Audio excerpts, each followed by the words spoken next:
Alright, let's see. Hopefully it's recording.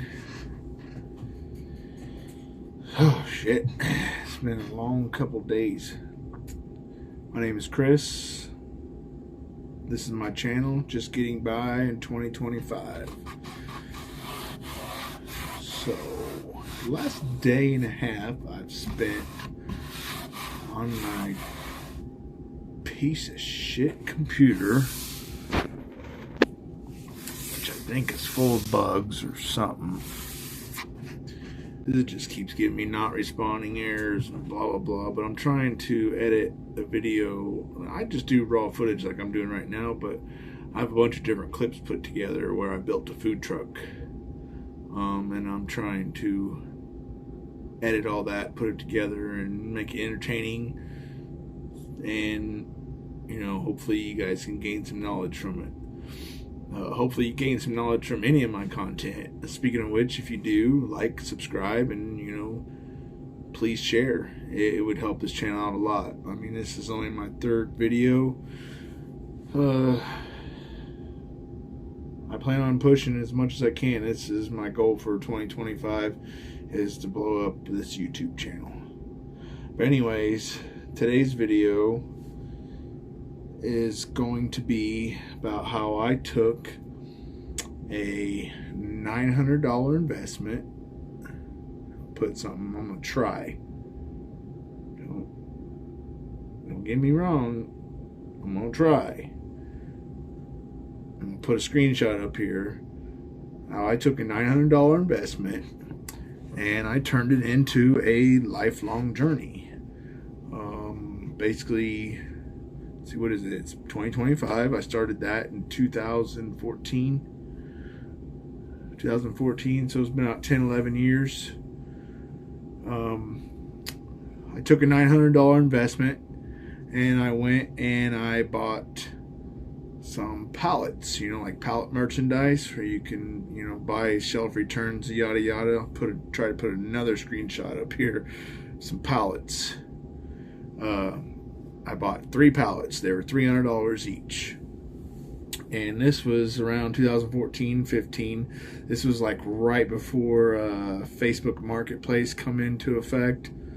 So I believe that was like 2016 when it come into effect.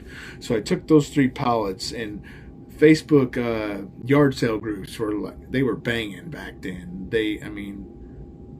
I don't know. I originally started with buying stuff on Facebook that I found was enticing and was expensive, and I could turn around and resell it. Like, for example, I remember one particular thing. It was a air compressor. Bought it for like $50, something like that. Turned around and sold it for 3 times my money. I'm always a 3 times the money type of person. The reason why is you gotta, replace the money you spent. You gotta buy new merchandise and replace the merchandise that you sold. So 3 times the money. But anyways, so I started flipping stuff on yard sale groups, and I got an investment that come from a settlement check. And I've always been the type where get money, large sums of money, I invest it. So I took $900 and I went up to Indianapolis to a place called Indianapolis Wholesale Pallets. They're still in business today, and I bought 3 pallets, $300 each. I took them home and I started flipping that stuff, just like I was doing, like I said, to the air compressor. I started flipping everything on that pallet. Actually, if I probably should have went all the way back. I actually have pictures of that pallet, those pallets that I bought. They were saved in my cloud, so I'm gonna put a screenshot in here of those particular pallets. They'll be on the ground outside. I just brought them up to the backyard. I didn't even have nowhere to put them. I brought them into my backyard, and I had an enclosed porch that was like screened in, pretty big. And I put all the merchandise back there, and I just started flipping it on Facebook, and it just turned into like this massive thing where, I don't know, it was addicting. You know, I was buying and selling, buying and selling, buying and selling. And the buying part, that's more addicting because you get to go in there and you buy all these things and you get to go look through it and research it. And it's like, oh man, I only paid this much and I can sell it for that much. You know, that's the addiction. And then that led to buying collectible toys, like specifically Hot Wheels. I love Hot Wheels die-cast. I got a whole bunch right behind me, which I've showed in a previous video. I bought this one particular collection, like $600, and it was like a shit ton. Like, I swear it was probably like 20, 30 boxes of die-cast, and that turned into a hell of a good time. I went and started making Facebook groups, and I was doing online auctions, like the die-cast auction. I was selling toy cars, and you make anywhere from $50, $100, $200 a night. You know, not every night, but the nights that I would make, you know, put on my auctions, and I'd have just regular sales that I would do at the same time. And that just progressed into saying, why don't I just go set up at festivals? I had all these collections of die-cast toys. Why don't I go set up at festivals and flea markets and start selling there? So that's what I did.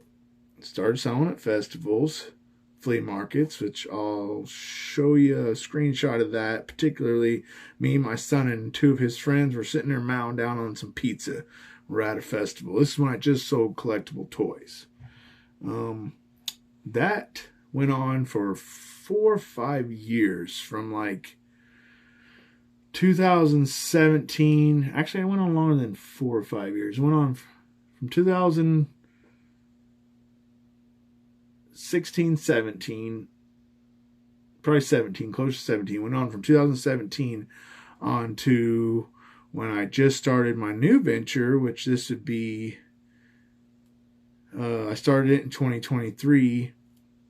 I thought, you know, I don't know, I started to get burnt out on selling toys, and I met, you know, a few connections over the line, and some of those connections were people that own food trucks, and I seen what kind of money they were bringing me, and I was just like, wow, you know, I'm putting in a lot of work, breaking my back, you know, trying to, you know, set up this toy booth. You know, it would take me a couple hours because I had a lot of merchandise. You can't just set out a couple tables and think you're going to make money. It ain't going to happen. My biggest sales in selling collectible toys was at the Paris Honeybee Festival, and we brought in a little over $2,000 in one day. I was the only toy vendor there, and we didn't have very many vendors that year, but it's an annual festival. It's the Honeybee Festival in Paris, and I was the only toy vendor, and we was so swamped, it's not even crazy. I had a stack of cash like this, but I just got burnt out on setting up all those. You know, I had a 10 by 20 tent, like a canopy tent, and I had pegboards and tables because I had to, you know, peg all my die cast and stuff. It was overwhelming. It was just me, my fiance, and my son, you know, and it got overwhelming. And I didn't always have my son to help, and it was just me and her. You know, and shit, sometimes it's hard to get him to help. He's a teenager. You're lucky to get a teenager to do a damn thing. But anyways, like I said, I got burnt out on it, and there was times where I didn't make enough money. You know, it's hit and miss. There'd be times where you make a shit ton, and times where you didn't make hardly nothing to pay your fee that you had to set up, the fee that they charge you to set up there. So I was like, I gotta get out of this. But I've always been the type where I work for myself. I don't want the 9 to 5. Did that. You know, I'm 44 years old. I've done a lot of different things in my life, and I have some back issues that prevent me from working like a 9 to 5, basically being able to work as many hours as a factory or some other job would want me to work, and me not be able to take a break when I need to, me not be able to sit down, or if I threw my back out that day at work and I need to take off a couple of days, even a week. I've had to be out a couple of weeks before because of my back. and not get pointed out. So I started thinking, how am I going to work for myself? So that's, like I said, I invested that money, and it progressed from, selling online to selling collectible toys. Then I decided to do a food truck. That was the plan, anyways, was a food truck.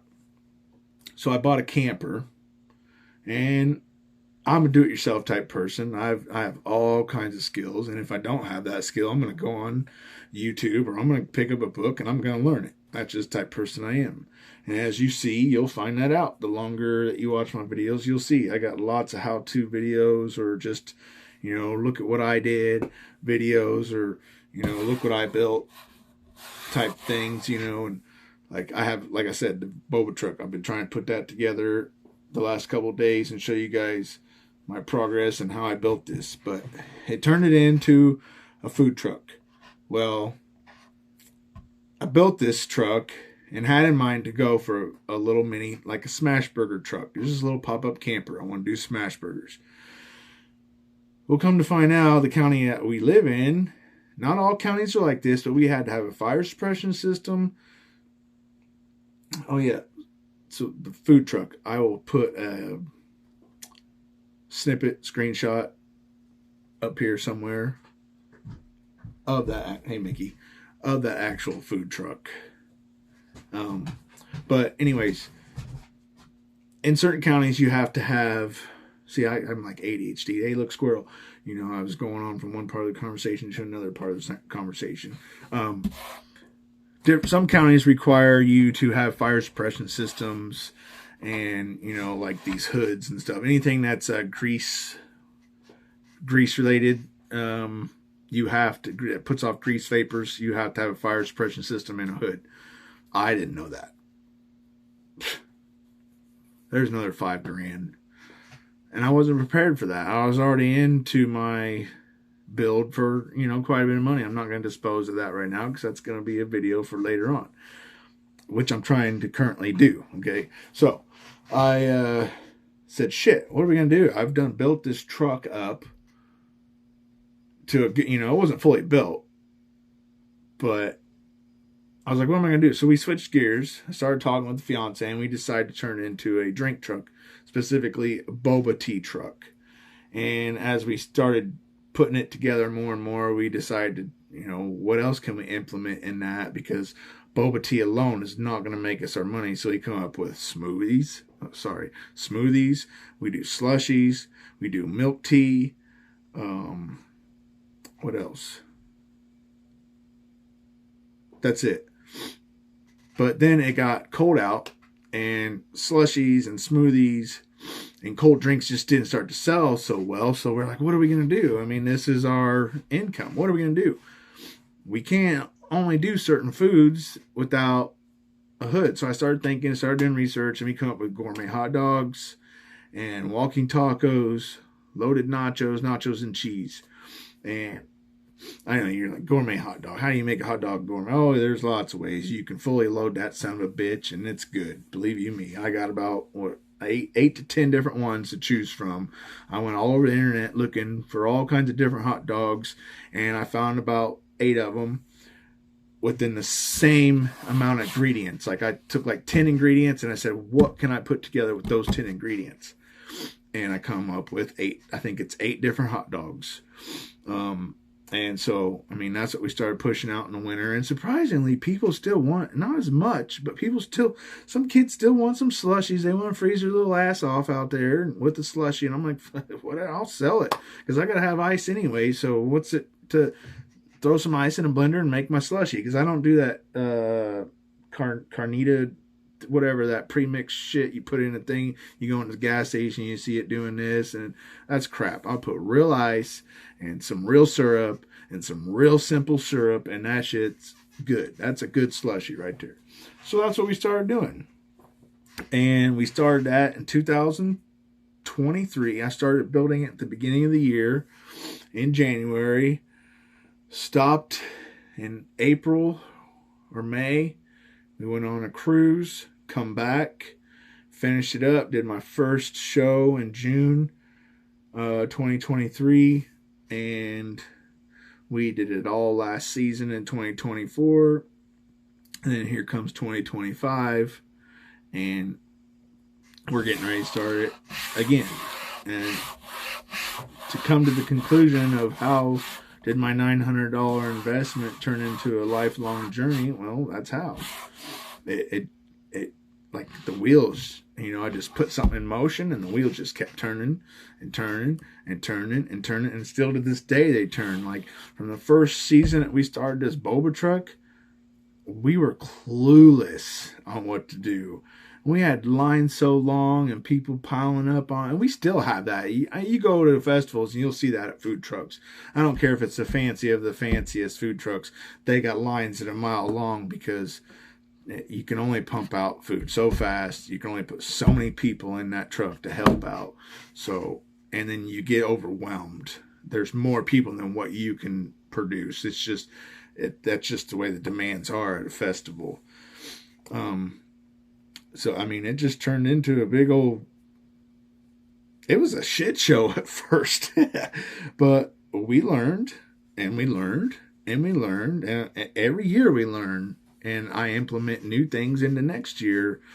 Like the first 2 seasons, it took for me to figure out that we make the most money at our longer shows. If we do those, 7-day shows, like, fairs. So this year we're going to try to concentrate on nothing but fairs because we make the most money there and it's more laid back. You do those 1-day, 2-day, 3-day shows, you get slammed so fast. I've noticed that the longer shows, my lines aren't so long, but I get a constant flow, and it adds up, and it's more laid back. It's easier on me. It's easier on her. Most of the time we got our kids with us, and we got a big SUV, so we drop the seats down. They hang out in the back. They got their tablets and they got drinks and we got food. I mean, we're a food truck. So the kids are fine. The kids are set. They enjoy it. Heck, we take turns taking them to the bounce houses, and depends on if we're at a fair or something. There's, rides there. The kids enjoy it. I enjoy it. She enjoys it, but it's stressful. But you got to look at the pros and cons for anything that you do. And again, like I said, I can't work. I don't like to use the word can't, excuse me, because there's just always a way around stuff. But I just don't want to because it's hard on my body. So I don't want to work for someone else. I like the freedom of being able to go to work when I want, being able to, get the money when I need it. If I got an appointment with the kids I got to go to, or with the fiance, or we want to take a day off to go, have fun, I can do that. Running my own business, that's how I do it. So, I don't know. I don't really have much else to say. Hopefully I didn't run it too long, but maybe I didn't run off course too much. Like I said, I kind of got ADHD or something. I'll start thinking about something, and then another point pops in my head, and I'll start, veering in on that, and I forgot where I'm at. So hopefully I did all right. Lots more content to come, guys. I'm sitting here in my inventory room now where I sell items online, specifically eBay. This is my photo booth right here. And this is where I take my pictures. This guy was just, it's decoration, but he was sitting here holding my camera up. But this is where I take my photos. I list my items on eBay. This is inventory. That's all listed items, more inventory. I got another video previous to this one that pretty much explains all my inventory and everything I do if you want to know more about that. But I appreciate you guys taking the time to sit with me and watch my video. If you like what you just watched, don't forget to like and subscribe. Definitely share the content, because there's a lot more I want to put out, but it just takes some time, a little bit of patience, and definitely a lot of work. You think just posting videos is easy. I see it. Everybody saying YouTube, it's easy. All you gotta do is just push record. Well, yeah, sure. But first, you gotta have something interesting to put on, and you gotta know how to edit videos. You don't have to, but I'm finding out it makes it more interesting, especially if you got a bunch of different clips running around on different devices like I did, because I've been wanting to pull the trigger on this whole YouTube channel for years.